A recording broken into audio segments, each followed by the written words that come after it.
तुम पैदा भी नहीं हुए थे जब मंदिर बना था।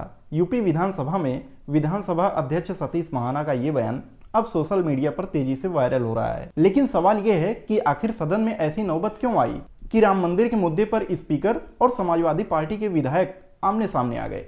दरअसल मामला अयोध्या के राम मंदिर में दान और चढ़ावे में कथित गड़बड़ी के आरोपों से जुड़ा है। इस मुद्दे को लेकर विपक्ष लगातार सरकार और मंदिर से जुड़े प्रबंधन पर सवाल उठा रहा है। हालांकि यहाँ एक बात साफ कर देना जरूरी है, चोरी या किसी निश्चित रकम की गड़बड़ी अभी अंतिम रूप से साबित नहीं हुई है। जांच को लेकर अलग अलग दावे सामने आए हैं। इसी मुद्दे को लेकर यूपी विधानसभा के मानसून सत्र में समाजवादी पार्टी के विधायक ने सरकार को घेरने की कोशिश की। विपक्ष की तरफ से चढ़ावे और दान के पैसे की पारदर्शिता को लेकर सवाल उठाए गए और जांच की मांग की गई। हंगामा उस वक्त और बढ़ गया जब सदन में चंदा चोर गद्दी छोड़ के नारे लगाए गए।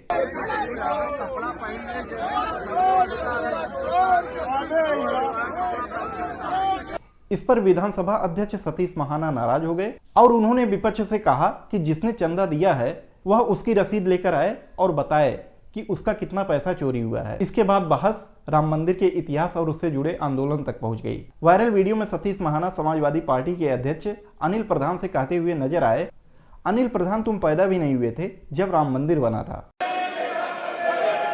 अनिल प्रधान तुम तो पैदा भी नहीं हुए थे जब मंदिर बना था तब। अब इस बयान को लेकर सोशल मीडिया पर बहस शुरू हो गई है। एक तरफ बीजेपी समर्थक इसे राम मंदिर इतिहास के आंदोलन और उसमें हुए संघर्ष की याद दिलाने वाली बात बता रहे हैं, तो दूसरी तरफ विपक्ष का कहना है कि मुद्दा मंदिर की आस्था का नहीं बल्कि उसमें चोरी हुए दान और चढ़ावे के पारदर्शिता का है। इसलिए सवाल पूछने से किसी को रोका नहीं जाना चाहिए और यही इस पूरे विवाद का सबसे बड़ा राजनीतिक एंगल है, क्योंकि राम मंदिर सिर्फ एक धार्मिक मुद्दा नहीं बल्कि दशकों से भारतीय राजनीति का बेहद संवेदनशील विषय रहा है।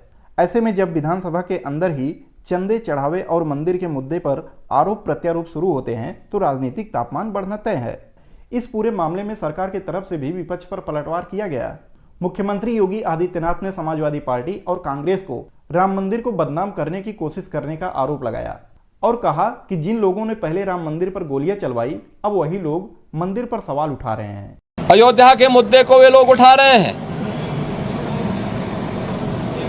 जिन्होंने राम भक्तों पर गोलियां चलाई थी,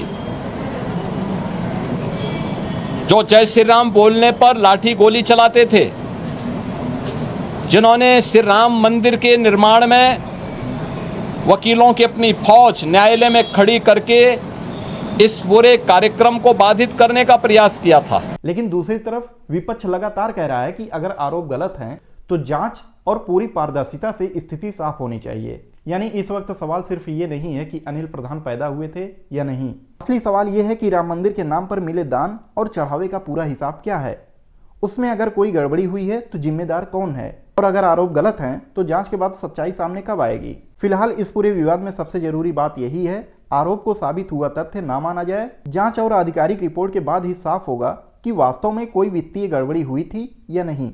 लेकिन इतना जरूर है कि यूपी विधानसभा में राम मंदिर और चंदे को लेकर हुई ये बहस आने वाले दिनों में राजनीतिक मुद्दा बनी रह सकती है।